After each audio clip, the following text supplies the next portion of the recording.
Hi, I'm Kat, and welcome to my channel, Elevate for Self Love, where we talk about self love, self respect, and confidence.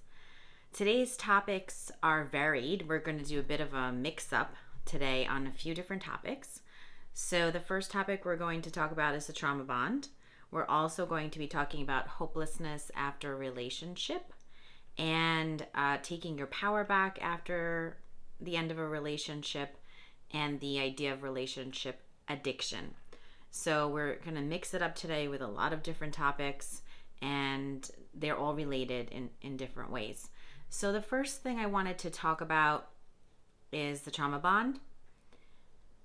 Many people suffer from this, and it's like an addiction in many ways. It's a psychological, emotional, and physical addiction to another person. So this does relate to relationship addiction, and it relates to this feeling of being so attached to someone that you feel like you can't let go, and you feel like you need that person. You feel like if you let that person go, you will die, or you will not be able to survive.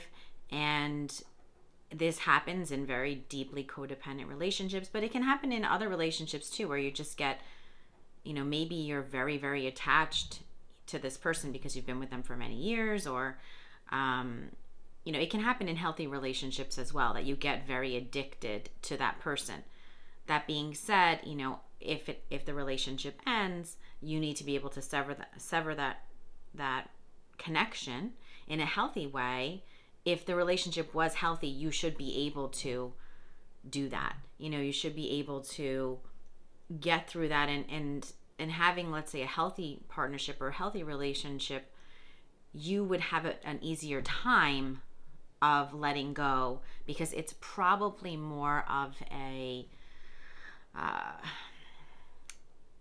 amicable separation, as opposed to if you're in a very toxic, dysfunctional type of scenario. You're going to see that it's not as easy, because the person that you're dealing with is toxic, and there are like a lot of issues at play. So it makes it a lot harder to get closure, to get peace, to kind of amicably separate. I think in any end of a relationship, whether it's romantic or friendship or anything, I think that people need to be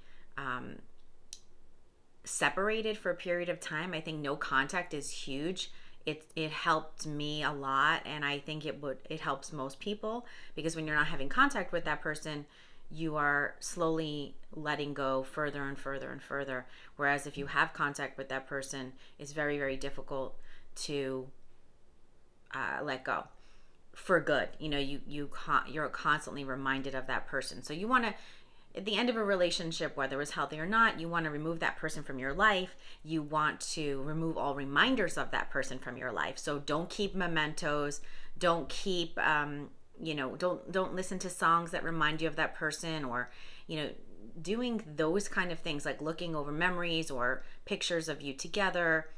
That's all basically re-traumatizing yourself, and it's not healthy at all. So if you can't get rid of the mementos completely, then I would put them away, like for a period of time, like a year, and then see what you want to do.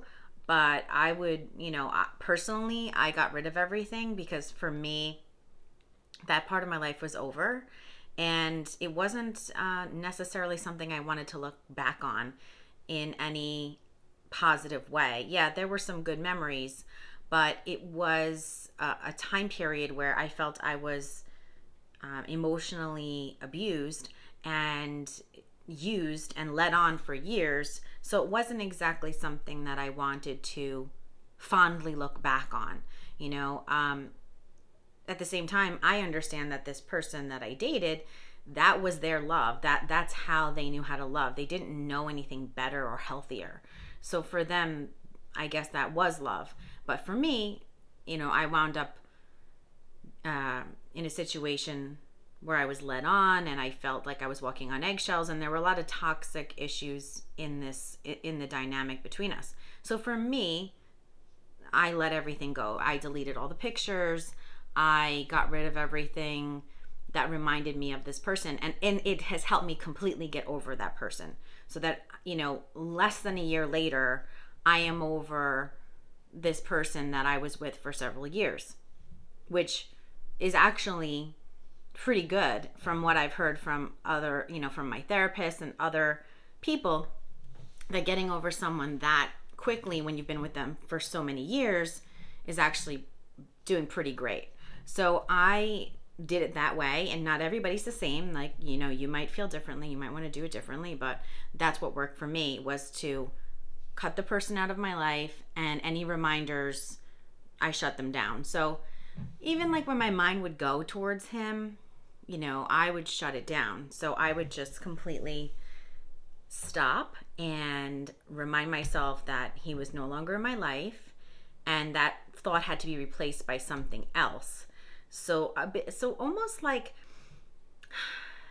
a cognitive behavioral therapy in a way. It feels like, replacing thoughts and behaviors with something else. You can't replace people per se with something else, because then you're just substituting, constantly. But I think thoughts, like, and behaviors that might be negative that you're taking part in, you can substitute out those things and replace those things with something more positive. So after the relationship, you might feel hopeless, and you might feel like you can't find yourself. You don't know where you're going, you don't know what you're doing, like, basically you're completely lost. And that's normal. Like, everybody feels completely lost after they have to sever ties with someone they loved or deeply cared about. And I think it's just a matter of like taking time to rest. I think rest is super important at those times, because you need to rejuvenate and like refresh yourself and get to a better place. But you're literally like, I think all of the grief and the thoughts and everything is just so exhausting at that time. So, you might feel hopeless for a period of time, and that's okay. But at a certain point, you do have to then reframe your thinking. And that would be entailing that you focus on yourself, and you shift focus, like, little by little, away from them and the grief, and then to your life and your future. So you're going to go through hopelessness, you're going to go through grief. You have to feel that. You can't repress it, you can't suppress it, because if you do, it comes back to bite you on the ass later. And once you go through that whole thing, you get to a place where you will have to start feeling hopeful and positive towards your own future. I think, like, in the middle there's a level that you have to get to of acceptance. So if you can get to acceptance, then that's positive. But I think you're going to be hopeless, then you're going to feel the grief, it's going to be encompassing, and then you're going to get to acceptance.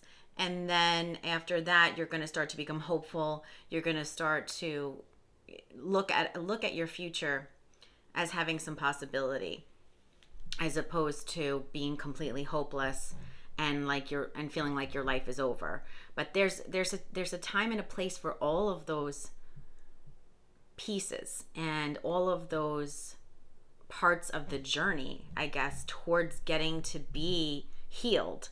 So you can't really cut this stuff out. You can't really say, oh, I'm just gonna not grieve, or I'm not going to accept this. Or if you do, you can get stuck. People do get stuck in these spots because they don't fully push themselves through to the next piece of the journey. So you have to kind of keep pushing yourself to get to the next piece, but you have to fully feel the piece that you're in. And I know it's hard because you maybe don't want to feel the pain. You don't want to feel the grief. You don't want to have to cry, and you don't want to have to face that, like, physical pain. Like, you're going to feel physical pain, right? So that's not something we want to do. It's not like ideal. We don't look forward to that. And we could try to distract ourselves. We can try to jump into a relationship with someone new.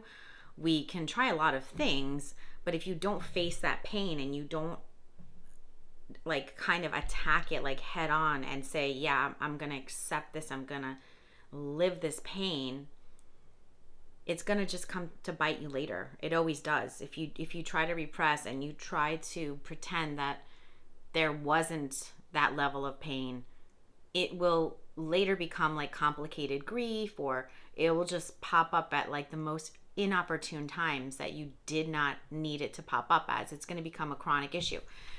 So just feel all the feelings, like be brave enough to say, I love this person. I have to let go of this person. I don't want to let go of this person, but it's for my better good, and it's for the good of this person to also be let go so they can go on their own journey. I can't save them. I can't fix them. Like if it's a toxic person, like you really have to say, like, I cannot help this person. And maybe I might have tried for years, but I can't do it anymore. I have to just break it off and let this person, find their own way. Like they need to grow up and find their own way. And if they never do, then they never do. And that's okay, because it's not your problem, because you're going to go on in your own life as a healthy individual, working, let's say, maybe on your codependency, maybe just on your own flaws and your own issues. And you're going to just continue to focus on yourself, which is not a narcissistic thing, but it's, a self-love thing. So, there's a line between focusing on yourself and being a narcissist. It's two different things. But codependent people need to focus more on themselves, because they're always focused on other people and trying to make other people feel better or be healthier or help them to grow. And, codependent people need to turn that around and just go back into themselves and say, how can I grow? How can I help myself? How can I become a better person and fix me? Instead of like patrolling all these other people and trying to help them. So that's how you will turn the hopelessness around. Eventually, as you get to acceptance, you'll then become hopeful. You will have new dreams for your future. And then, as I think time is a huge factor. I mean, I personally don't believe that you just get over someone with mindset. I do believe that like this attachment is in your body, and I think trauma and grief is in your body. So I don't think you just like change your mindset and you're going to be okay. I don't believe that. I think time has to pass. You literally have to shake it out of your body. Like, what I used to do was I would run and I would work out and I would do yoga, and I used to sing, I used to dance, and just like do a lot of things to like kind of shake the grief out. Also, if you think about it, when you're crying, like that really deep grief, like crying on the bottom of your shower floor, like on the floor, heaving, like your diaphragm is like contracting in the same exact way that you would be contracting when you were laughing. So the laughing and the crying is moving your body in the same way to get that release of energy. So it's like, whether you're crying, whether you're laughing in that really like intense way, your body is getting that energy out. And that's the whole idea, because I think trauma is definitely like a body, there's a body component to trauma and grief. It's like not just in your mind. So I found that really interesting when I had heard that about your diaphragm, and it's totally true. Like, so if you're feeling like you need a release, maybe you go watch a funny comedy show or something, or or you cry. Like it's really kind of like your body's going to get the same kind of thing. So I found that really interesting to think about, those two sides of the coin. And then like when you're done with this whole thing, you have to be taking your power back. So like that would come after the acceptance. That would come when you decide that you are going to focus on your own life. You are going to let this other person live their life however they want to live their life. So, like you have to get to the point where you say to yourself, I don't care if this person is dating someone else. I don't care if they get married to someone else. I don't care if they pretend to live happily ever after. I know they're dysfunctional and they're probably not living happily ever after if you're dealing with a dysfunctional person, if you had dealt with a dysfunctional person. So essentially, you have to get to the point where you just become completely indifferent to what they're doing in their life, and all you're focused on is you and your life and your future, because technically this person is no longer in your life. Like, they're gone. They made a choice to leave, or they made a choice to abuse you and you had to choose to leave. Either way, it's over, right? So, you have to let that person go and accept that they didn't want to be in your life, or you couldn't be in their life for, certain reasons. And that's not easy because, we all like get attached to people. We want to make things work. We do get attached over time. But you have to like take agency. Like, agency is when you're making a decision for yourself of your own accord. So your agency will get you out of an abusive situation when you make a decision to leave. Your agency will push you forward on your goals as you take steps towards your goals. And agency is important. It will even, in some ways, it's related, I think, to when you're being abused and you do get angry, your agency will push you ahead to make the decision to get out. So I think you have to have a powerful sense of agency and take your power back from whoever you gave it to. So if you are feeling like you have no agency within a relationship or a situation, that's a problem. And because you're an individual person, you do have agency, you do have power. You literally just feel like you don't. And this could like lead into so many different things. Like, this could lead into like Stockholm syndrome. It is part of the trauma bond. And as I mentioned before, relationship addiction. You can feel addicted to someone because you feel so powerless.